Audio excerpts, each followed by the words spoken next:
আজকের সারাটা দিন অন্যরকমভাবে কাটিয়ে দিলাম। সকাল সকাল নাস্তা খেয়ে মেয়ের স্কুলের উদ্দেশ্যে রওনা হয়ে গেলাম। আজকে মেয়ের স্কুলে ক্লাস পার্টি আছে। মেয়ে কবিতা আবৃত্তি, নৃত্য, অভিনয় পার্টিসিপেট করবে। মেয়েকে একটু সাজিয়ে গুছিয়ে দিতে হবে। হ্যালো, আসসালামু আলাইকুম এভরিওয়ান। সবাই কেমন আছেন?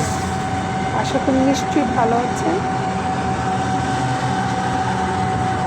যেতে যেতে চিন্তা করছি, ভালোই তো হলো, মন্দ তো কিছু হয়নি। প্রতিদিনের রুটিনটা ব্রেক করে বেরিয়ে আসলে অন্যরকমভাবে দিনটা কেটে যায়। একটা ভালো লাগা কাজ করে, মনটাও ফুরফুরে হয়ে যায়। স্কুলের সব আয়োজন তো দেখানো সম্ভব হবে না, অল্প একটু আপনাদের সাথে শেয়ার করলাম।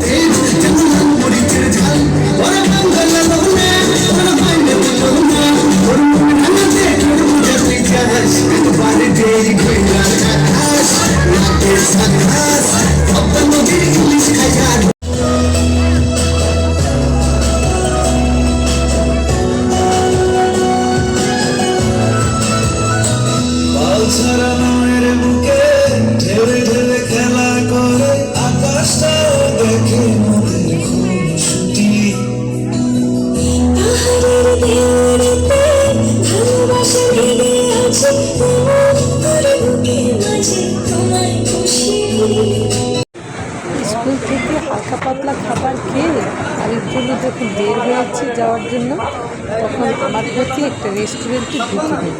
বললো চলো বাড়িতে যাওয়ার আগে কিছু একটা খেয়ে নিই। তখন প্রায় 3:30 বেজে গেছে।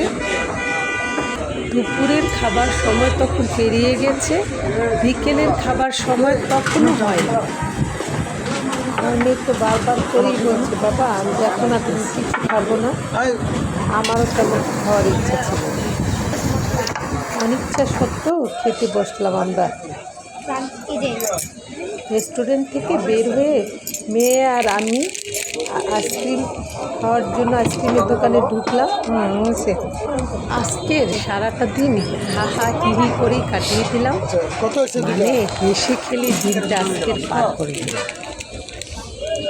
স্কুলের ছোট ছোট বাচ্চারা সেজে গুজে শাড়ি পরে একাকার, কেউ অভিনয় করলো, আবার অনেক বাচ্চারা কবিতা আবৃত্তি করলো। আর সবচেয়ে ভালো লেগেছে যে জিনিসটা, ছোট ছোট বাচ্চাদের নাচ।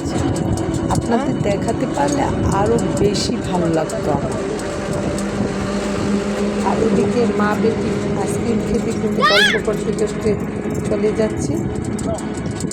এদিকে মেয়ের বাবাও দুষ্টুমি করে একটু আইসক্রিম খেতে যাচ্ছে আমাদের কাছে। বাড়ির কাছাকাছি এসে পড়লাম। প্রতিদিন আমার পেজে আমার কাজগুলি দেওয়ার চেষ্টা করি।